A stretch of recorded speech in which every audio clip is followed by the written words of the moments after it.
eyo bagamba nti baagala kweddiza baagala kuddamu nate bawangule Buganda ajjukira nti Buganda ebbanga ddene okuviira ddala eyo mu kulonda ku tuze tubeera nako ebadde stronghold ya NRM naye wano lyabala mu 2021 baakulira ddala bubi nnyo ku level ya president balose mwe twalabira ne baminisita abayitirivu ennyo nga bafiirwa ebifo byabwe kampeyini eno ebatwala wa kyanjawulo kye bagenda okubeera nga bakola wenjagala Dr. Kiwanda atandikire.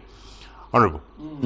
Kati kisooka it's true nti mu Buganda oba Central Region tetwakola bulungi mu kalulu akawedde bitundu twafuna abaka 3 kwa baka 15. That is tekitubeerangako nga Buganda wano okwetoloola mu bululu obugenze bujja naye akalunga kawedde twatuula notandika okwebuuza what went wrong because ekisooka si slogan yokka Buganda from 7 Buganda from 7 no wabaawo kino lwakino kyaliwo ekiti of course ezimu zaali ntano weakness zaffe nga pate kubanga ojja kusanga nti waliwo constituencies nyingi kubanga ojjeko akaluka president twaluzinga abaka parliament abagenda 20 olw'ensonga twasimbawo oba olw'enkaayana zaffe wasanganga ekifo kimu nga kiriko abaka ba parliament abagamba nti ba NRM nga basukka omu kyetuyita multiple candidates ojja kusanga constituencies nga Kasanda constituencies nga Buvuma constituencies nga Lugazi constituencies nga Njeru we lost them because of multiple candidates so kade kimu kyetulina okukolako kwe kuddamu okumanya tusobola tutya okutuula tuba nti ekyo tukinogera eddagala ekyala waliwo oluusi ebintu of course ebirala byatunyigiriza nti one ku mulundi guno omuntu gwe twali tuvuganya naye omanyi waliwo enjawulo wakati w'okuvuganya n'okwesimbawo ku mulundi guno okuva ddala mu 8 mu 9 mu 6 mwami Kongo tubaye tetufunanga muntu avuganya na National Resistance Movement ng'ava mu Central Region abeesimbawo badde beesimbawo but we have never had a competitor from Central Region and that was from 96 that was the last time we had a candidate eyali abedi yesimbawo netavuganya waliwo enjawulo okwesimbawo n'okuvuganya baba kibirige babaddewo baani babaddewo kati ku mulundi guno nti a competitor gwe twalina nga as a competitor was coming from Central Region yes mukalube kabeera actually ate mukako eti yenyiga mbwenizi yewandiisa bwewandiisa kakati ebyo byanjawulo kakati ekyo okiraba nti n'omulundi guli era okiraba nti when we got a candidate nga ava erukungiri we had issues era erukungiri mwanya gwasobola okubuulira but of course if this was Moriso nti yo yali spread almost kubanga ojja kulaba bwe batuhitinga erukungiri ne batukuba eteeso it was kati kati ku mulundi guno twafuna opposition nga concentrating mu Central Region of course twalina muntu dukira tugenda mu Kalunga tuli wakati mu COVID this was a central district yawo district za Fezino zanyigirizwa bano bagala we had a lot of issues byonna byegattira wamu kakati olwaleero abatabani baffe ne bawala baffe ne baganda baffe ne ba mikwano gyaffe bamemba ba parliament kukazi baga nti let's go out and campaign of course they are just supplementing on what I started nga chairman wa Buganda I started this campaign ya Buganda from 7 even last time twajirina ne kati kisinga obukulu kinda okusembayo ne kino maybe nga tonambuza ekyo nti kati kyetubaddeko banga inolo n'emyaka 5 gye tubaddemu kwe kunogera eddagala wawo kyawa atulemesa ngopo muzindalo walaga nti muzze musuubiza ebintu bingi eri abantu bomu kitundu kino ebibalimye okutuukiriza and they attribute okola kwa mubi ku bisuubizo bye mutatuukiriza okusuubiza kw'ebisuubizo ebiba bigenda okukolebwa because government eyinza obutamalayo ebintu byonna bye besuubiza okukola That's normal. Government zonna oba ebintu ebitasobodde kukolebwa mugata tubikole ku kisanja ekijja era bingi tubikoze ate si wano okuka mu central region nini mu region zendala badde ebintu bingi katola mbadde bunyolo kasukanga twali mu bukulembeze for a long time nga tukola nga wadde lugudo lwa kotama ne batuwadde ekiseera we've done this efungiza bali mu fumbiro bafumba mwabatwalako Buganda 221 they want to regain it. Do you think they are on the right track? Ekisooka Mwami Kiwanda era ndowooza olw'okuba nti yeekuumira kumanya bya wano naye Kyagulanyi Robert Ssentamu mwagala w'abangi abasoga gwe baagulika erinnya lya Ngobi mu Eastern Uganda yafuna 79% era yawangula side eyo. Njagadde omwami ono nkimutegeeze ate era ne okatinga spread across Uganda yonna ya performinga bulungi tewali region gye tutalinamu kansala. Kulonda okutandikirwako kwa grassroots kuba kwaki kwa kansala kyengezezaako kulaga local government. Challenges za NUP of course nyingi zeina nti tekkirizibwa ku breathinga bulungi nakola byeinakola. Rally ebyo bibakozaawo singa NUP ekera ku macha negamba nti enkyegenda kubeera Kiboga omanyi bulungi nnyo nti Mamba ne byonna ebyetaagisa bijja kubeerayo so we don't play on a match kugambye tugendeyo mu magezi gaffe na lukwesikwesi. Bw'oyogera ku nsonga ya NRA okudda mu Buganda kyesimisa nti bamanyi kati tebakyayagalwa. Ekibuzo kiri nti ebyabakyaya babitereeza nze ndowooza bongedde okusereba mu ebyo bye balina okutuusaako obuvunaanyizibwa. Buganda eno ekigifuula ekyenkizo era ey'enjawulo nti tebaawangula. Ekyo kirungi okumanya nti tebaawangula nti twabawangula kubanga oluusi abalala batutwalira obudde ekyo okukimanya. Kyenjagadde okumugamba nti Kyagulanyi Robert Ssentamu ye mukulembeze mu byafaayo bya Uganda era ne mu Buganda kuba gwe Kiwanda oli Muganda vako oli Museveni asoose okukkirizibwa mu Uganda yonna ng'Omuganda ng'alina obuganzi obw'amaanyi nga bw'alina kati oba oyagala oba toyagala. E Busoga takonkona, mu Mambuka takonkona.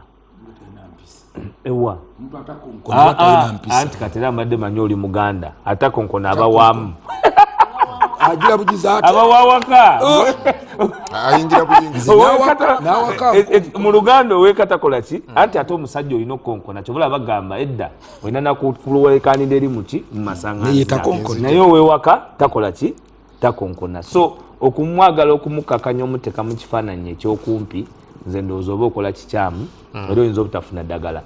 NRA etegenda kudda mu Buganda. Buganda is the most civilized center. Wano wali Bank of Uganda we wali okutegeera mu Uganda kutandikira mu bana abawamba ne balooza basobola bikyusa kutandikira mu Buganda ne kuspreading ewalala civilization bwe badde kati wano balaba ebintu bakijenyeza kabaka obwakabaka babodde balengeza nga bwe muwulira buli kiseera ebintu bya Buganda balemeddwa bikomyawo okubaddiza ebyabwe abantu ba Buganda babanyaze ettaka lyabwe the land displacement the corruption bababodde babatokyalinze babatemudde. Gwomanyi nti bashehi abatemulwa ab'obusiraamu 98% munyagwana nyamba Baganda basiraamu kakati batemulanga bawano naye ng'ate ababatemudde babanona Busoga. Ontegedde bulungi kakati ebizze bikolebwa ku bantu wana wali civility ng'otemudde abantu baabwe otemudde their religious leaders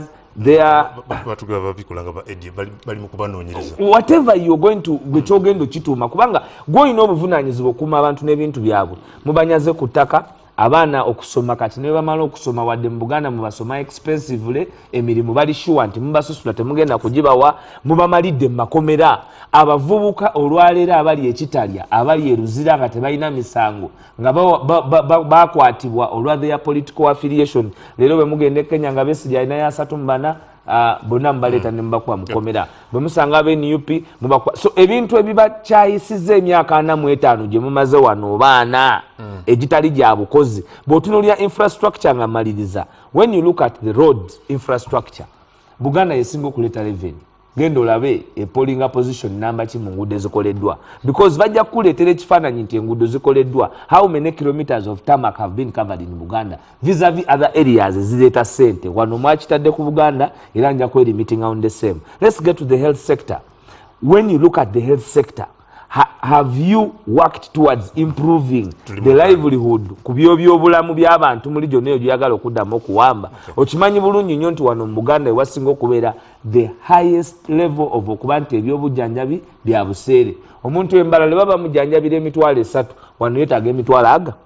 Kakati ebyo ebyobutali bwenkanya, ebyokujojobya, ebyokutemula, ebyobulyake mu civilized center nga Buganda kizibu okujeddiza at this time. N'ekyokubiri, amasannyalaze g'omwagala w'abangi azaalibwa wano kiriba kizibu okumugyawo. Alex. Honorable Munyagwa, wenyini wenjagala otandikire. NRM ekigireetedde okuganja okukendera mu Buganda. Leero we balonkinga campaign twagala kujeddiza. Babikozeeko ebintu ebyo? You see, Honorable Romusana abasoma history ne Honorable Chiwanda balina mwenjogera engombo y'Ababonies. Mwine ekintu ekibuuzo kyamu ekyali common. The restored Bourbons learnt nothing. That exactly. NRM were Bourbons our modern days. They learnt nothing and forgot nothing. Exactly. Gwali mwenge mukadde machupa makadde. They lost because banegrecting of Buganda ne Central region. Tunulira kan kujje mu Buganda katono ebusoga obubbi obugenda mu maaso nga ne government ebinamu omukono. Waliwo time yatuka listen tani yebikajo nga bajugula emitwalo 5. Tugamba waliwo nakati. Tani yebikajo n'ojugula ku muntu emitwalo 5 naye nga sukayi takendedde bbeeyi. Government kekina. Namwe government emutunula butunuzi ng'omuyindi abba abantu. Bane muleke kutwogeza binene. Gwe n'okwata emmwanyi ezisinga okulimwa mu Buganda ekyuma n'okitwala entungamu. You see, let us be serious. Buganda. You people, kiki mwogerako? What are you talking about? Injustice eyolese. Nofuna Minister Sam Mayanja, Minister wa Lands, ng'omulimu ogagenda ng'avuma Kabaka. Nga nawe bw'omutunuulira oti. Neno ga Buganda tugenda jeddiza kuki? N'ekibuga yabaddeyo Mayanja. Nga kyakola kugenda ng'avuma Kabaka. Mayanja taliwo. No, that's it. He's always on the news. Okay, I'm going ngenda maso. Kyengeza kukulaga kungu nti President Museveni nga president eggwanga liri mu kyekubiira ate tafuddeyo kutereeza. Nali chairman wa Kosase omulimo gwe nasooka okukola nawandika ebbolo mu bitongole buli omu ampa lisiti y'abakozi. Abakozi ebitundu 56 oba 66 something ku 10 nga bava mu district 3 eza Uganda. Kati gwe byemwogera ebyo ng'Omuganda akola bwa driver ekinene nnyo bw'omugira driver omusiraamu aba asikaali ku mulyango. A lot of injustice. So bintu bingi ebiri wano mu Buganda ebigo mu Honorable Waiso abyogeddeko and killings is totally accounted for. It's totally accounted for. So nze nsubira okuwaka information sure killings do. Ku State House e Nakasero omusajja yali avuga loole driver erinnya linvudde mu mutwe. Omusajja Muganda weeruzira alina family nga mu double cabin batwala keke ya birthday mu jam bambi yete yamanya nti eno keke egenda. Yes, ku State House wali oyambuka ku State House ne bayimiriza double cabin ne ya police ne bavamu ne mukuba amasasi. Ne bamuvamu ne bamukuba amasasi ne batwala keke. Government neta one explanation paka olwaleero oba eyamuta ye bamwine kakati kyabadde agezaako killings ezo bwe zityo wanekamu kya juzi wano bassa abavubuka in cold blood abavubuka 6 nti babadde bategeka kubba bank. Poliisi yava n'ekinyonyola n'oteeka omuntu ku gun point neyeebaka wansi nga osobola n'omuteeka empigo n'omuapprehendinga wabula n'omukuba amasasi. Tulina seeka kirevu bamuhandikafinga namugamba ali osonga pale namukuba essasi mu maaso g'abaana be baba ng'ali ku handcuffs. Ebyo ebikolobero byeze bikolebwa ku bantu ebyekyeyonoonere. Susuubira nti NRM esokweddiza Buganda. Nkwenza Charles, Buganda from 7 2026. Yes, but the Buganda one waliwo diversity. It's a diverse community, very homogeneous. Point number 2, n'okuva mu biseera bya Besigye yali contested. The margin was always small, 55 by 40 something. But even this performance, a wet day, onampa figures zinonyeza wano ezimbula 62 Abaganda 1 point Mkulu Museveni yafuna around 1 million votes. The total votes, it's around 1 million, including Kampala. Yes, 1.1. Then Kyagulanyi About 2. 1.6, 1 point. Yeah. Let me check here. You can't easily get it on the net. So the difference is roughly between Mtwalo Nkaga ku Mtwalo Kyenda. Kakati problem eriwo with the disenfranchisement. We are discussing results. Because kati wogendera ku results ekitegeeza okkiriza kayaka olukali okay. Ye problem gye tufunye ye mukulu Museveni kyalwana ennyo nti Kyagulanyi bakomyewo abantu mu kalulu. All he needs kalulu. Muleeta abantu muddemu mubapike mubajjuze essuubi tugenda kumugjawo n'akalulu. Bwe munaakola nga bwe mwakola luli, it will be a difference of 600,000 votes. Zezaaliwo luli. Ye bw'afuna 1 million kyobala ali mu kiboga. Bw'akikola obulungi ajja n'okugikola ki? Ajja n'okugisula. But danger gye ndabye gy'agenda okufuna kyeyeraliikirira ennyo. If you get voter suppression, oba campaign, if abatagala kalulu because sikagala. I don't want to see elections. Campaign yaffe bwekwata abantu ne batajja kulonda ne batabiyingiramu nga bwe bakoze Kawempe. And you have voter suppression. So Nalukora is 1 point. obulu bwe yafunye mutwalo gumu kasa. Katukora average emitwalo 2. Emitwalo 2, Kampala 6 divisions. 5. So ye emitwalo 10. It's a Kampala tewedde. Then genda Wakiso nayo giwe average emitwalo 10. Emitwalo 2. Because one you need Kampala, Wakiso ne Ankole. Bw'ofuna ezo wangula. Zesingayo populations. But bw'oba olina Kampala giwa erimu million. Because eyo Kawempe waliwo ababadde bewandiisiza nga bali Ankole tesinga Eastern Uganda. Wanki? Ankole tesinga Eastern Uganda. Yeah, Kawempe was coming to 200,000 voters. Yeah, of course, Eastern Uganda you have test, so you know, that's a different dynamic. Kati bw'okola voter suppression nga bwebadde ogenda okugiramu bwoti nga Kampala ne Wakiso nga tebaweza mitwalo 50 noyayora bwogizagizeyo luli ne million yinza okulema. So kyatya kwe kubanga neighbor tulinawo neighbor afunira mu 98 tomanyi president the president of some country in West Africa.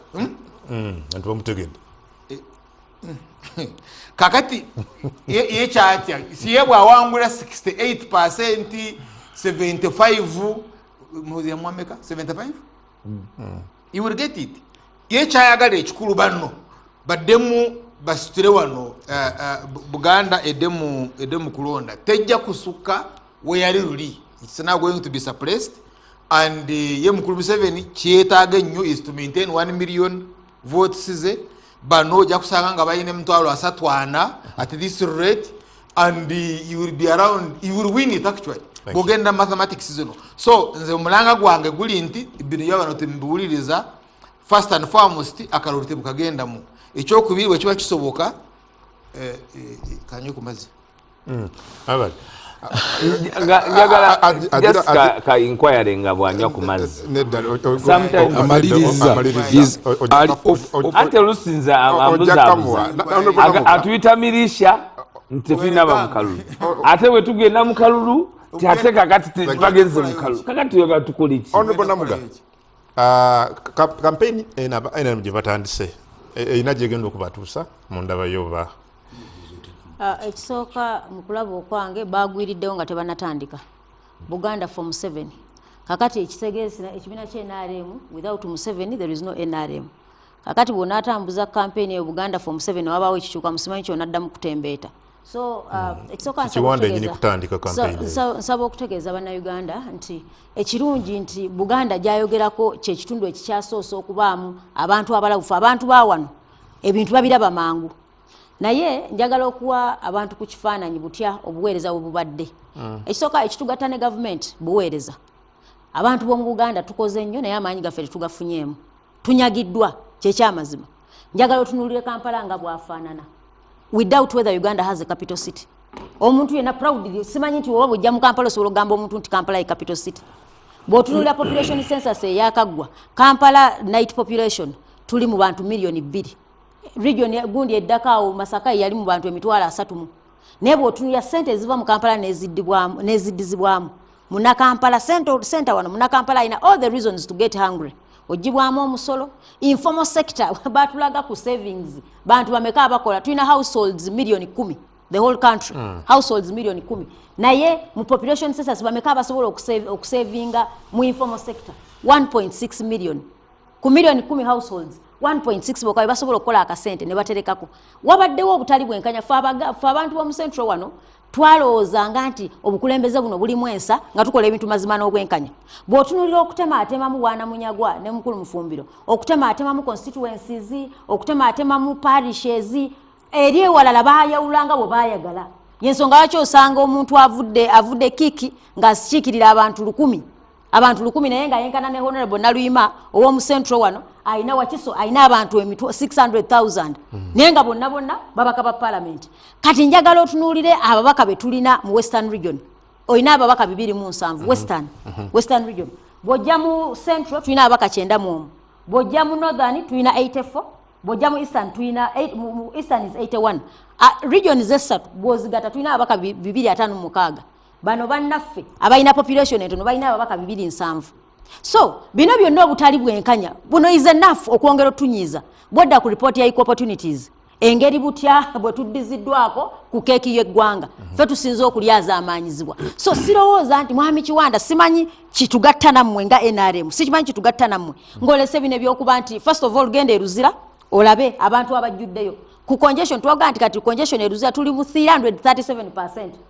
Amakomera agali baddemu abantu emitwalo 20 toto throughout the country tulinamu abantu emitwalo 8 naye bw'ogenda nobala 80,000 emitwalo 8 80,000 from emitwalo 210 from emitwalo 2 tulina emitwalo 8 emitwalo 8 mu makomera kakati ekisembyeyo y'ensonga ya human rights violations ne compensation tubadde leero ne Ministry ya Justice and Constitutional Affairs tubadde ne areas Bwanamunyagwa ku bantu abawangula emisango gy'okutulugunyizibwa obuwumbi 582 abantu babanja abatulugunyizibwa abanja government ye NRM batulugunyizibwa nenga bonna bwotuka era tubatumye record figures badde baziwabune twaga mulete record amanya tugalabe abo tebasasula omanya ensonga etabasasuza mbu babanoonyeza ne babula banoonya twalanga mawulire bano batubula so obutali bwenkanya obututeekeddwako wano mu Buganda sirowooza gye tujja ssanyu luwagira government NRM nga nsembayo mwalabye bino okuwa abantu ssente basobole okukola zi business zi day farmer bibadde wane waffe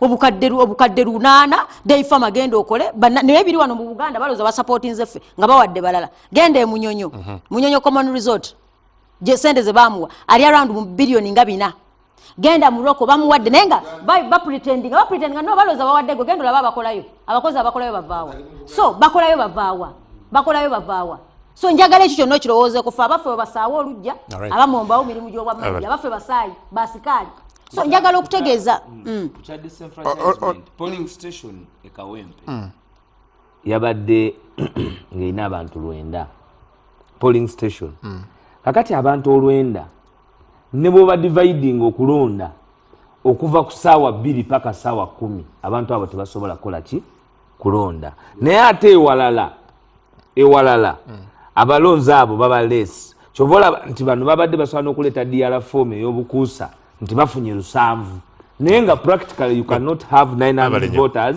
vote between 8 and 4. So lastly, in fact the constituency jolimu bange lyonna badde chiki. No, era bwe nawulidde honorable Nabanja ng'agamba abantu mbumwe wano kawempe byammwe sibitegeera kubanga mwalonda bubi. Bw'oba oyagala okulonda okumanya okulonda obubi okuteeka jangu Sembabule gye bamaze emyaka 35 mu buyinza. Myaka 35 ffe tukyanywa amazzi n'ente. Waffe Sembabule gyenva. Naye nga nsembayo nti bw'otunuulira ne company ezisinga ezasaba butya bayambibwako mu okuzibustinga private sector.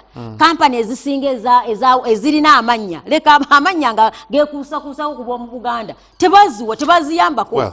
Tebaziyambako Basembule bagudde. Honorable Kiwanda dakiikeemu ddamu bano. Njagala kubategeeza nti bw'oyogera ku Buganda toyogera ku ggwanga.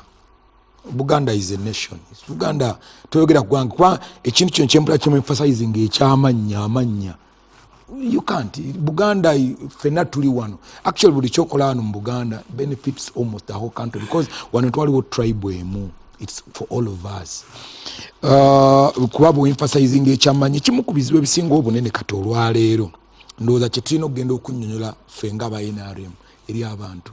Kwe kuba nnyonnyola yes, wayinza okuba nti byonna tebikoleddwako naye kino nakyo nakino tukikoze because tetulina we tuza kugambira nti byonna tubikozeeko naye nze ndabanga ku bintu bye twatunuulira ebyali ebikulu. Of course waliwo ebizibu ebimu bye tusikira nga pate because government eyinza okuba nga erina kyekoze olwa kati ennaku zino senga osanga omuntu gwe bajje mu Lubigi olw'ensonga ntwetaaga environment twetaaga olutobazi luno kati omuntu yavudde mu Lubigi avaawo n'obusungu bungi era obusungu obwo bonna buteeka ku pate ya NRM which we can kyetasobola kukola ki kyetasobola kweyambula naye nga ebintu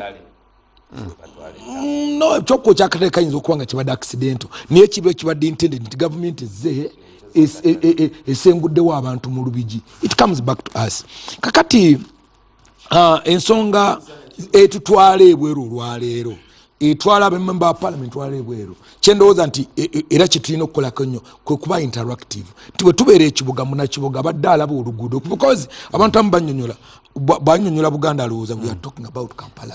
Omuntu bwatunuulira n'alaba tuba kati ekyo kyennyini kati kyobola tetwagendayo omwaka gusooka tugenzeyo omwaka gwakuna nga olw'ebikoleddwa kubanga singa ekyo kiba tekikoleddwa twandibwe tulina kyetunayo National Development Plan 3 emyaka gy'osoose okuweereza achievement zo badde ku 17% byokoledde bannayuganda bitundu 17 ku kikulu. That is bannayuganda then kati wano mu Buganda fe n'otuwa nnyo mu Buganda n'otuwa nnyo kyogera ku budget mu Buganda n'otuwa nnyo Honorable Kiwanda. Yes.